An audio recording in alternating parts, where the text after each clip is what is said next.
Oj. Prehodu. Aha. This kick. Skirtle!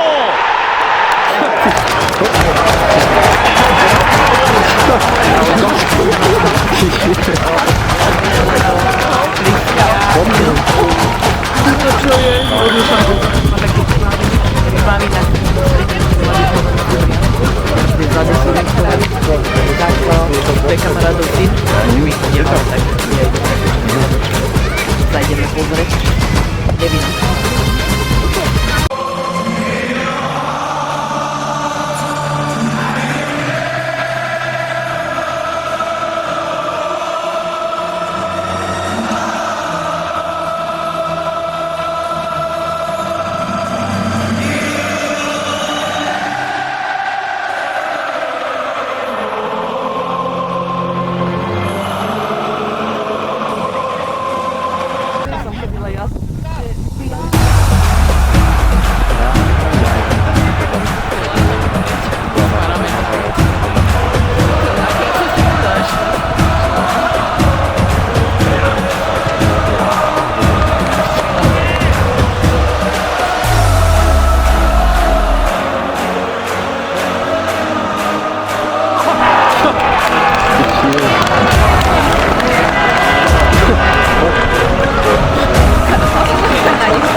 Čo, ako sa ti hralo dneska po takmer roku súťažný zápas?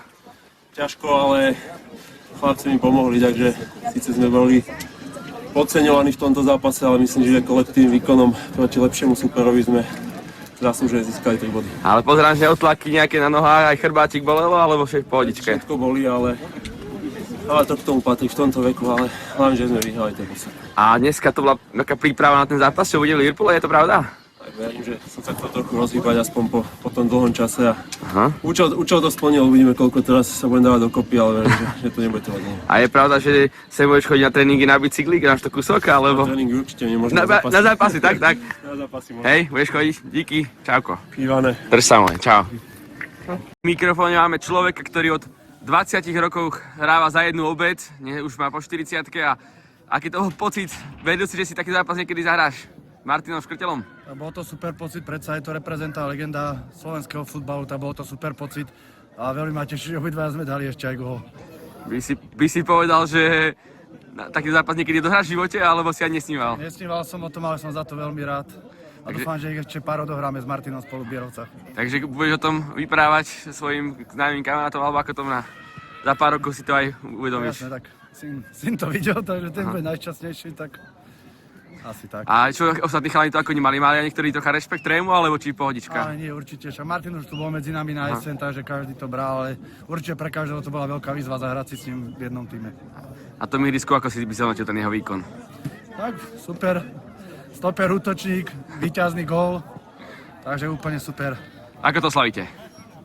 Dáme si pivečko, možno štamplíček a ideme ďalej. Tak na zdravie, ukáž, aké pijete hneď túto. Na zdravíčko. Pán trenér, fantastická premiéra. Aké to bolo koučovať Martina? Vyhrali ste 2-0 aj vďaka jeho krásnemu gólu. Určite áno, je to super pocit. Si myslím, že prišli aj ľudia, chalani si to užili. Samozrejme aj všetci, čo okolo futbalu robíme. A je to asi zažitok na celý život. To už a si myslím, že Škrto dal gól, stálo ho to veľa síl, ten štýl super, bol kvalitný, vždycky je ten očkový kvalitný futbalov, ale my sme to bojovnosťou, tou organizáciou hry a vlastne každý sa za jedného obetoval a to sme si myslím, že zaslúžene vyhrali. A aké to bolo koučovať legendu slovenského futbalu a štvornásobného najlepšieho futbalistu, bývalého hráča FC Liverpool a nemusím ďalej menovať legendu proste. Je to radosť, akože je to jak si vrchol kariéry, človek si vlastne tým futbalom sa venuje stále a to bolo pre zážitok pre všetkých, či aj pre mňa, takže veľký obdiv pre Martina, že tu vôbec prišiel a že vlastne toto robí, lebo propaguje futbal a si myslím, že ako osobnosť je úplne topka. Dá sa povedať, že pre dedinský futbal takú propagáciu nikto nespravil ako si myslím, Martin. že presne tak a to hovorím, že je to futbal, pán futbalista, ale je to aj pán človek, takže toto je asi tá základná vec, o ktorej po všetky vinie. Ďakujem za rozhovor. Ďakujem.